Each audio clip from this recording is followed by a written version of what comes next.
Good morning. KNES 415 biomechanics. First cool front is coming through, so that means it's beanie season. I am a Mets fan, only Mets fan, New York Mets fan in Delcombe, Louisiana. It's a long story, but I'm a loyal Mets fan, even though we're not very good a lot of times. So what are we going to do today? Today, with you guys having an exam coming up on Wednesday, and we have a YouTube live chat review question and answer scheduled for Monday at 8:30. Instead of going into the shoulder, new stuff, I'm going to give you some practical examples for the wrist, elbow, Radio-Ulna joint. Now remember, this stuff isn't on your next test, but because we got to keep machinery running. I didn't want to overload you guys with muscles. But in the past, when I've done these review lectures, I've put up like sample photos on the screen, sample exercises. So I'm going to try to mix it up. I'm going to show you that you can create your own practice at home. You don't have to have fancy weights. You don't have to have fancy machines. All you got to have is just stuff. You know, just anything that has mass, and you can manipulate where that mass is distributed to cause external forces to do things. You can then see what the external force is trying to do, then realize which group of muscles you need to work against it, and then determine who are those muscles in that group, okay? So let's get started. So if I were to hold this bottle in my hand, and if it's hard for you to see this bottle, imagine it's a bigger bottle. Imagine it's a heavier bottle. Imagine it's a milk carton. I don't have milk here at Bourgeois, but you can take out the water bottle that I have in my hand, and you can go in your refrigerator and grab a jug of milk if you have it, and just hold it out like you'd be maybe pouring it or bringing it back. Right, so if I was going to pour some water out, or milk, if I had milk in my hand, which muscles at my wrist, this is a wrist question, I'm not disrespecting the elbow, I'm just respecting what the conversation is about. We analyze motion joint by joint, we analyze muscles joint by joint. So this is a wrist question because I'm asking it. What are the muscles that are holding the wrist bottle, preventing it from falling down? Those are my wrist radial deviators. I figure that out because I need to figure out what the water is trying to make me do, thus which muscles I need to maintain this position. Who are the radial deviators? Well, the ones I'm holding you accountable for, the flexor carpi radialis, extensor carpi radialis, working together, canceling out sagittal, working together frontal. Those muscles are going to work isometrically to maintain this position. Then if I go to pour it, they're going to work eccentrically to allow the ulna deviation. So again, you have radial deviators responsible for ulna deviation through eccentric work. But again, that's showing you that we don't associate muscles with motion. These radial deviators are not called radial deviators because they are responsible for radial deviation. I just showed you how they're responsible for ulna deviation. By pulling in the direction of radial deviation, they can allow ulna deviation, okay, the direction of pull. I know you guys are probably sick of me saying that, but that's so important. So, radial deviators isometrically can maintain this position, eccentrically can allow the ulna, and then concentrically can bring it back up, right? When you're done pouring the milk, you can use those radial deviators through concentric work to make yourself radial deviate. Flexor carpi radialis and extensor carpi radialis. Next question. What if I was, stop, have a time. I always have to do that dad joke. What if I was working on my roof, and I'm nailing in some shingles, and the concept of I don't want slow and controlled motion. I actually need the hammerhead to go faster than what gravity can offer. If I just let gravity do all the work, it's not going to go fast enough. So I need to use muscles that pull in the same direction. And again, there's going to be some shoulder stuff, some elbow stuff, but I'm just having a wrist conversation, okay? If I need the hammer to go faster than what gravity can offer, what motion would allow the hammer to go faster than what gravity could offer? Ulna deviation. Okay, so my radial deviators do not become a viable option, because if my radial deviators are working above resting tone, I'm either going to not have ulna deviation if they're working isometrically. I'm going to have slow ulna deviation if they're working eccentrically, and then I'm going to go in the opposite direction, radial deviation, if they're working concentrically. So I don't need radial deviators. I need ulna deviators working concentrically, shortening while trying to shorten, to help gravity make the hammerhead go fast. Get some kinetic energy to transfer into that nail. Okay. So 310 taught us how to figure out who's working.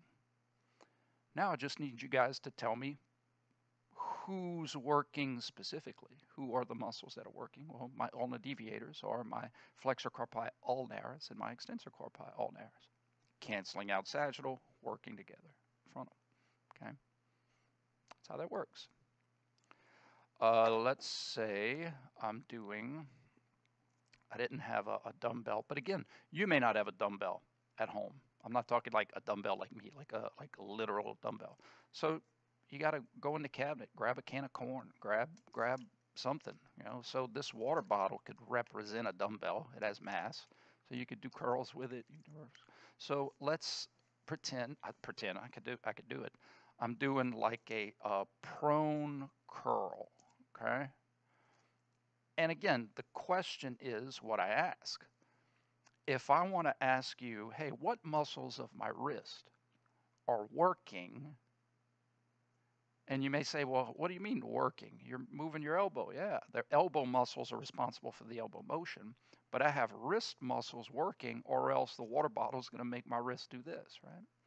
My wrist muscles are working to create what we call in biomechanics a rigid link, a solid structure, so that we can transfer forces and do cool things, okay? So 310 taught us to figure this out. External forces trying to flex my wrist. Therefore, I need wrist extensors to prevent that motion. They're working above resting tone. 415 says, who are those muscles? Visualize your circle, and you say wrist extensors are posterior crossing muscles, and you may be like, whoa, Campbell, this is anterior. Anatomical position is how I learn my circles. So I know that this is the dorsum. This is the back part of my hand in its anatomical position. Okay? So this is posterior crossing muscles, not globally referenced, but locally referenced. It's the back part of my hand. Okay? So who are my major wrist extensors that I taught you? You think about your wrist in the back. Extensor carpi radialis, extensor carpi ulnaris, extensor digitorum. Okay? If I went to a fully supinated, well, now I need wrist flexors to maintain this position. Right? Wrist flexors, preventing my wrist from extending. Who are my wrist flexors? We got a few more of those because, again, gripping, you need more muscles to grip and hold on. And typically, you don't hold on to heavy buckets and stuff pronated. Reason being is because your limiting factor here isn't your rigid link up here. It's how much can you grip, hold on to things. So if you think about it, if we reverse it, the handle is not going to push through your palm. So that's more efficient, that you don't have to have muscles in your fingers creating a rigid link to keep the object in your grasp. You can use literally a solid structure to prevent it from falling over. Okay? That's why it's easier to do curls kind of like this from the perspective of your wrist and muscles, because again, the bar is not going to push through your palm. If you're here, the bar may slip through your fingers. So back to the point, who are my wrist flexors? Imagine your circle. Those are anterior crossing muscles. Your palmaris longus, flexor carpi ulnaris, flexor carpi radialis, flexor digitorum superficialis, flexor digitorum profundus. Okay. Right? So those are examples. Now, let's do some stretching examples, okay? I start here and I do this. Who am I stretching? Which group? Well, what's the motion? Follow the fingers. Fingers show you flexion, thus fingers show you extension. So this is wrist extension, so therefore I'm going to be stretching the flexors. Who are the flexors? We just talked about. If you see this, follow the fingers. My wrist is flexing, therefore I'm stretching extensors. Who are the extensors? Exactly. Ulna deviation, pinky side, ulna deviation, stretch the radial deviators. My athletic trainers know there's a test that you do for some stenosing tenosynovitis that you grab the thumb and then you, and why? Because when you grab the thumb, you stretch some thumb muscles here and then you ulna deviate and those muscles cross on the radial side of the wrist where you really extra stretch it. And if there's some problems, they throwing a red flag. Alert, alert. So to stretch radial deviators, I need an ulna deviate. To stretch ulna deviators, I need a radial deviate. Remember, the wrist doesn't twist. Twisting is radio-ulnar joint stuff, okay? We'll get to that next. Everclear. So let's do some elbow type stuff. If on the test I say you start here and you do this, and then I might tempt you, I might say, you're doing a curl exercise, so I established slow and controlled motion. Every time, remember 310, every time I say exercise, it's slow and controlled. If I want you to go faster than what gravity can offer, I'm going to give you a functional reason to do so. You do as many of them as you can, or you're trying to do this task that requires speed as fast as you can. Exercise, slow and controlled. I start here and I do this.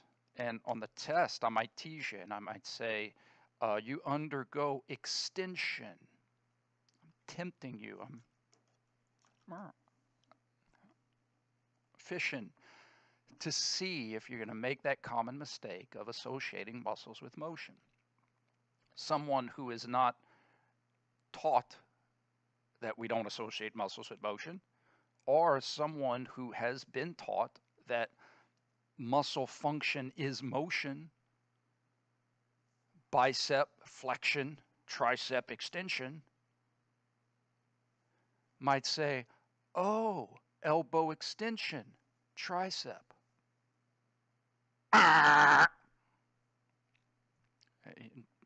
No, because my bicep and my brachialis and my brachioradialis can be responsible for extension through eccentrics, through eccentric work.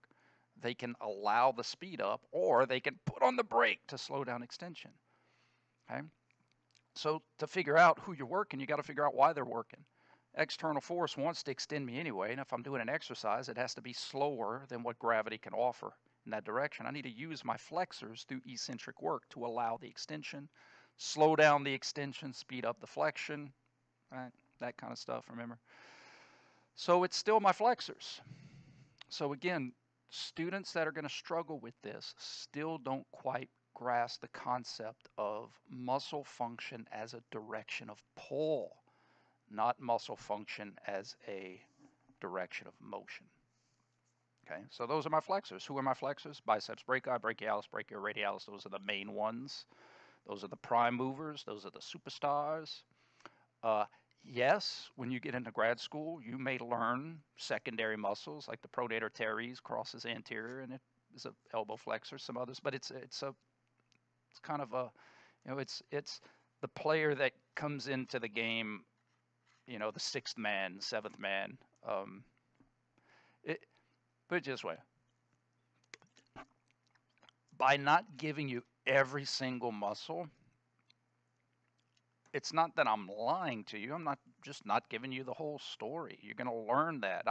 I guess my point is I'd rather undergraduate students learn the superstars, the main ones, and not overburden you with too much so that at least you can remember those.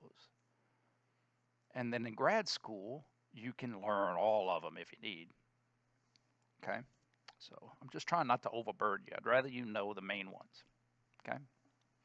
So Extension doesn't mean tricep. Flexion doesn't mean bicep. Again, I'll say this one more time. I'll lie. I'll probably say it a lot of times. If your instinct is to want to learn muscles with motion, how do you explain isometrics? How do you explain isometrics? When you're taught biceps function is flexion, how in the world do you explain isometrics? Is the force keeping me? Are magical beings preventing my elbow from doing anything? So the concept of direction of pull explains everything. My bicep, brachialis and brachioradialis, can cause flexion through concentric work by pulling in that direction. The brachioradialis, brachialis and biceps brachii can prevent extension in this example by pulling in that direction. And those same muscles can allow extension by pulling in that direction. Okay? All right.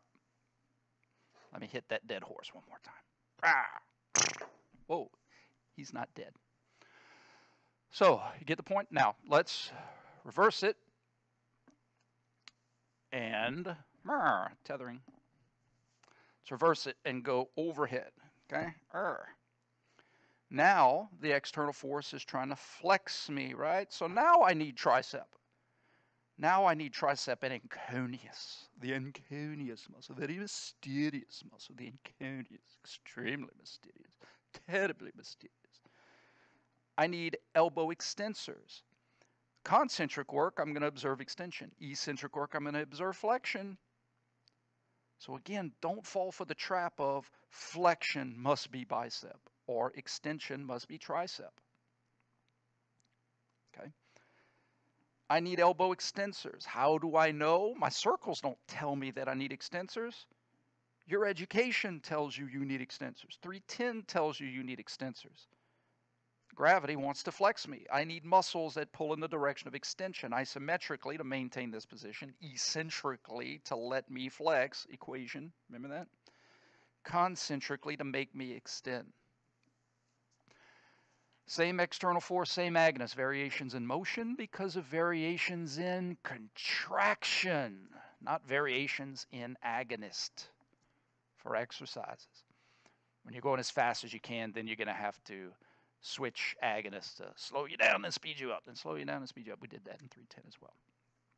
Okay? All right. Now, radio-ulna joint stuff. Ooh. Radio-ulna joint examples. It's not that bad. Just got to practice.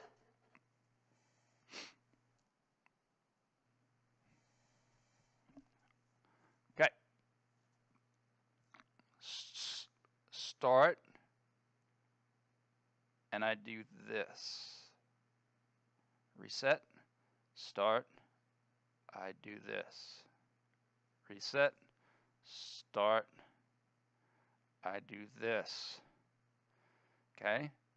External force is trying to do what?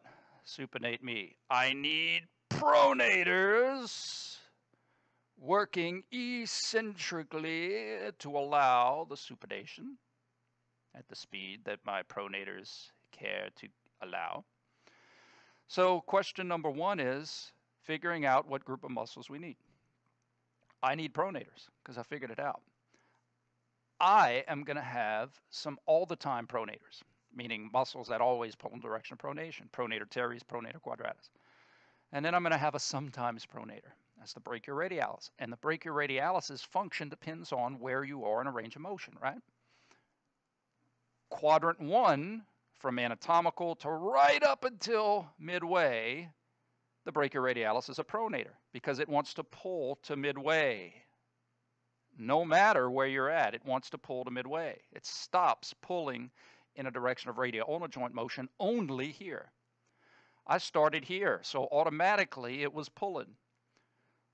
So from here to there, I need my pronators working eccentrically.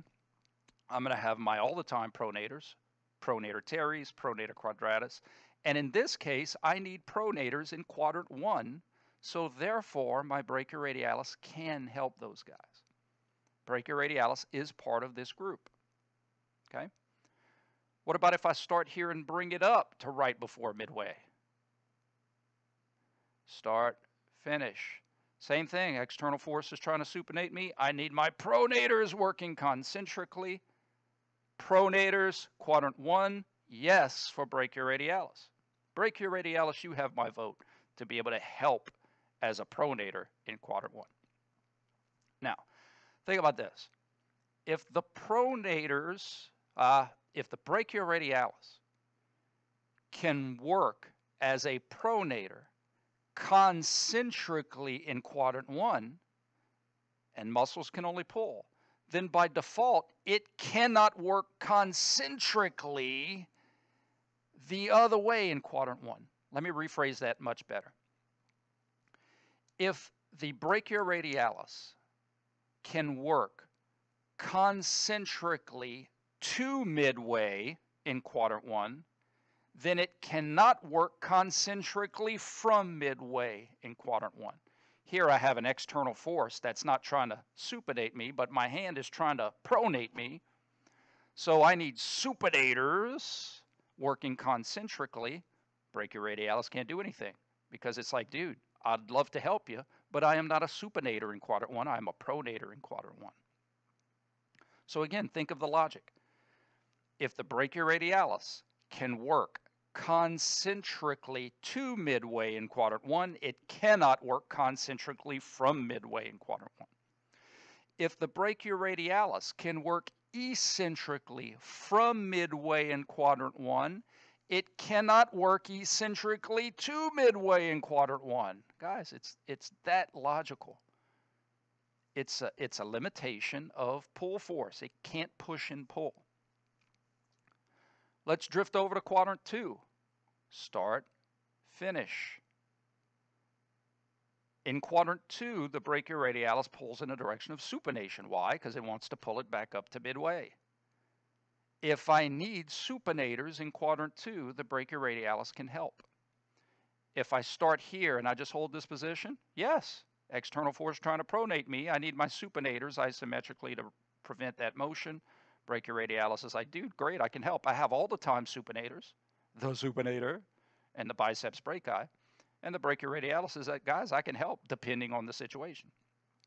In this situation, brachioradialis can help eccentrically, and then the brachioradialis can help concentrically up to midway in quadrant 2. So again, the same logic. If the brachioradialis can work concentrically to midway in quadrant 2, it cannot work concentrically from midway in quadrant 2. And if the brachioradialis can be a supinator eccentrically from midway in quadrant 2, it cannot work eccentrically to midway in quadrant 2. Replay that. If you didn't quite get it at first, that's okay. It's okay. It's not a sprint. It's a marathon. But replay it until all of a sudden the light bulb is going to go off and you'll be like, that makes sense. Instead of brachioradialis, think of bicep. If bicep, being an elbow flexor, can work concentrically to create flexion, guess what it can't do? Concentrically to cause extension. And if bicep can work eccentrically to allow extension, guess what it can't do? Eccentrically to allow flexion. It's the same concept, just applied to a muscle at the Radio-Ulna joint. Okay, so brachioradialis, check it out. Pronator, concentric, concentric, concentric, concentric, concentric, concentric, concentric. Nope. Supinator, eccentric, eccentric, eccentric, eccentric, eccentric, eccentric. Supinator, concentric, concentric, concentric, concentric, concentric, concentric, concentric. Nope. Pronator, eccentric, eccentric, eccentric, eccentric, eccentric, eccentric, eccentric. Pronator, concentric, concentric, concentric, concentric, concentric, concentric, concentric. Nope. Supinator, eccentric, eccentric, eccentric, eccentric, eccentric, eccentric, eccentric. Supinator, concentric, concentric, concentric, concentric, concentric. Get the picture. Okay. All right. Now that was slow and controlled. External force, and obviously a hammerhead has a lot of mass far away, so it's easy to see external force. What if I was trying to do something super fast? So I can't really make the hammer pronate or supinate real fast because the mass is far away from my hand. It has a high moment of inertia, but this doesn't. Okay, so watch this example. Pretend this isn't here. I only have this part in my hand. Okay, you do not exist. I start here and I do this as fast as I can, and I'm going to use terms like that on the test, just like I did in 310, where you know that I'm going faster than what gravity can offer. So from midway, from semi-pronated position, why is this called semi-pronated and not semi-supinated? That was a 310 question, because anatomical is supinated. Semi-pronated. If anatomical was pronated, this would be called semi-supinated. Start, finish. I supinate as fast as I can from midway. What if the question was just, is the brachioradialis doing anything? Can it help? Would it be working? Would it be an agonist? What if that was the question? Yes or no? Can it help? Can it do something? If I'm trying to supinate faster than gravity, I got to use my supinators, right? Through concentric work, making that supination go faster than gravity. I need supinators in quadrant 1, because if I go from here to there, I'm in quadrant 1. Is the brachioradialis a supinator in quadrant 1? No, Dr. Gamble, it's sure not. That's right, thoughts in your head. It is not a supinator in quadrant 1. It is a pronator in quadrant 1. Therefore, it cannot help you. If I did that, I need pronators as fast as I can in quadrant 2. Is the brachioradialis a pronator in quadrant 2? No, Dr. Gamble, it's sure not. That is absolutely right, voices in your head. It is not. Okay?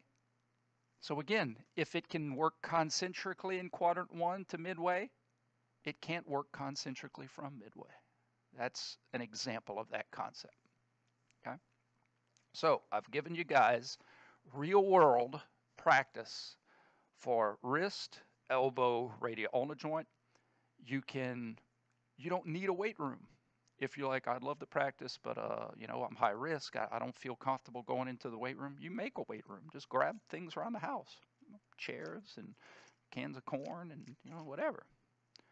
And so you could practice all these things. Cool. All right, guys.